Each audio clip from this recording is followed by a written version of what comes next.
আমি বারে বারেই বলার চেষ্টা করেছি আপনাদের এই মিডিয়ার মাধ্যমে যে বহু মানুষ এবং মানুষের মধ্যে যে উৎসাহ দেখতে পাচ্ছি, প্রার্থী যখন আমরা নিয়ে ঘুরছি বাড়ির ভিতর থেকে দল বেঁধে পুরুষ মহিলারা আসছে, আশীর্বাদ করছে আমাদের প্রার্থীকে।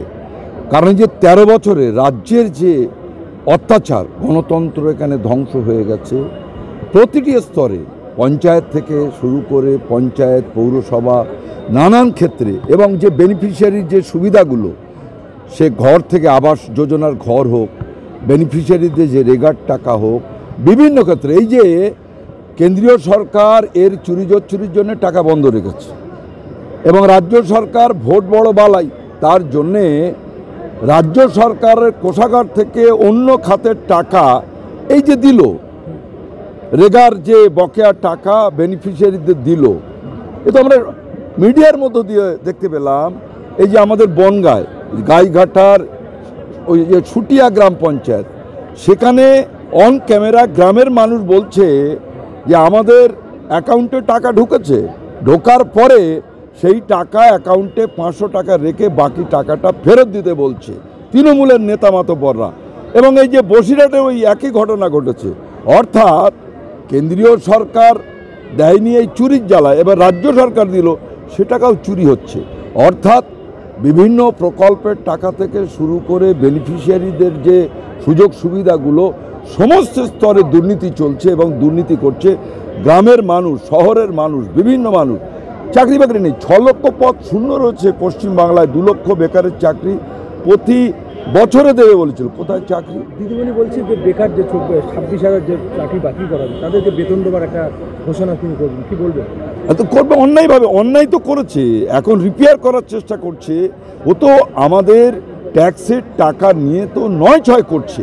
এই যে মন্ত্রিসভার মুখ্যমন্ত্রীর নিরাপত্তার জন্য দায়িত্বে একজন উপদেষ্টা, তারপরে অর্থমন্ত্রী যিনি রয়েছেন তার আবার উপদেষ্টা অমিত মিত্র, অর্থাৎ এইভাবে ড্রেনেজ করছে লক্ষ লক্ষ কোটি টাকা, আপনার আমার ট্যাক্সের টাকা ধ্বংস করছে। খেলা মেলা উৎসব, প্রশাসনিক সভার নাম করে রাজনৈতিক সভা করছে, সবাই দেখছে এত টাকা। এই যে মিটিং করছে হেলিকপ্টার নিয়ে, এমন কি হলো আমডাঙ্গায় 2টো হেলিকপ্টার নামলো, ব্যারাকপুরের যে বিধানসভা দেবকে আনলো, কি বললো, হাই হুই করে দেখিয়ে ভালো থাকবেন, পার্থ ভৌমিককে ভোট দেবেন, আর উনি হেলিকপ্টার করে সাধনপুর আপনার এই যে স্কুলের মাঠে নামলো। লক্ষ লক্ষ একটা হেলিকপ্টার ভাড়া 60 থেকে 70 লক্ষ। আমরা গোটা ভারতবর্ষে অল ইন্ডিয়া পার্টি, অতটা আঞ্চলিক পার্টিতে দাঁড়িয়ে গেছে, আমরা গোটা ভারতবর্ষে প্রার্থী দিয়েছি, সেই দল আমরা মানুষের কাছে চাঁদা নিয়ে চলি। আর আজকে এই টাকা আসছে কোত্থেকে? এই যে নির্বাচনী বন্ড, এই যে 2 নম্বরই হচ্ছে, সেই যে টাকা 2য় নম্বরে রয়েছে নির্বাচনী বন্ডে হচ্ছে তৃণমূল কংগ্রেস 1610 কোটি টাকা নিয়েছে। তার জন্যই তো দেব হেলিকপ্টার নিয়ে বেড়াচ্ছে, মমতা ব্যানার্জি হেলিকপ্টার নিয়ে বেড়াচ্ছে, লাটের বাঁট লাট সাহেব সেও লক্ষ লক্ষ টাকা করে খরচা করে হেলিকপ্টার নিয়ে বেড়াচ্ছে। এই সব দুর্নীতির টাকা, এইভাবেই তো চলছে। কতখানি ওদের অবস্থা খারাপ হলে মমতা ব্যানার্জিকেও আসতে হচ্ছে, দেবকে নিয়ে আসতে হচ্ছে আমডাঙ্গায়।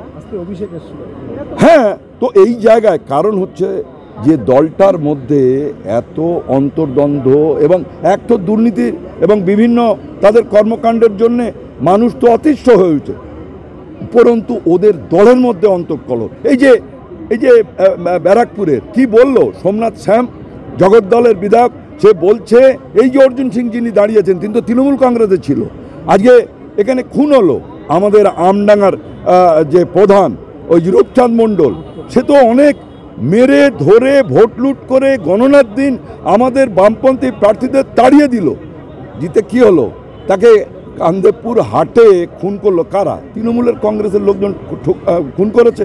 আজকে এই যে নোয়াপাড়ার গোপাল মজুমদার তৃণমূলের নেতা, এই যে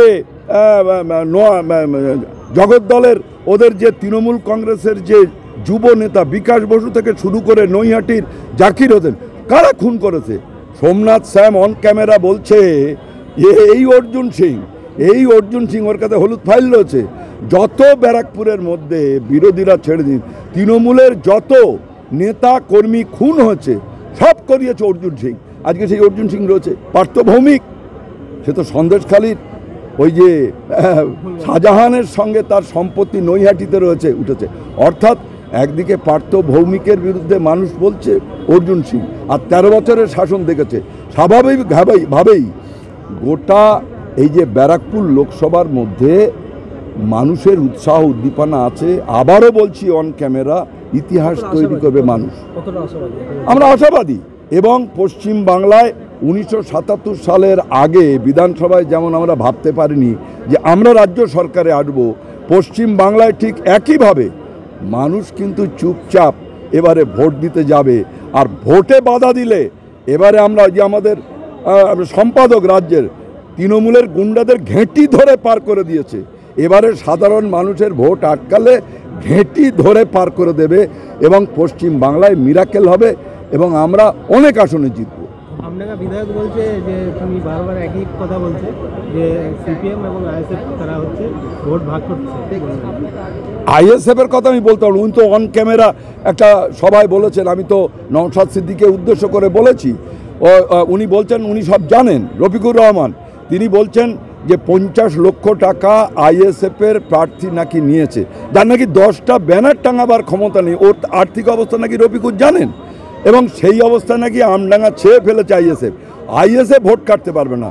মানুষ অনেক সচেতন, মানুষ জানে জামানত জব্দ হয়ে যাবে আইএসএফে। স্বাভাবিকভাবেই এই তৃণমূল এবং ওই বিজেপির বিরুদ্ধে যারা লড়াই করতে পারে, এবং সেইটাই হচ্ছে বাম এবং জাতীয় কংগ্রেসের জোট। মানুষ অনেক সচেতন, রিক্সা চালক হতে পারেন, ভ্যান চালক হতে পারেন, শিক্ষক হতে পারেন, ক্ষেত মজুর হতে পারেন। মানুষ কিন্তু বুঝে নেবে এই নির্বাচনে আর কোনো দিকেই মানুষ যাবে না। আমাদের এই বাম এবং যে ধর্মনিরপেক্ষ শক্তি জাতীয় কংগ্রেসের জোটকেই আমাদের পশ্চিম বাংলার 42টি আসনেই জয়ী করবে।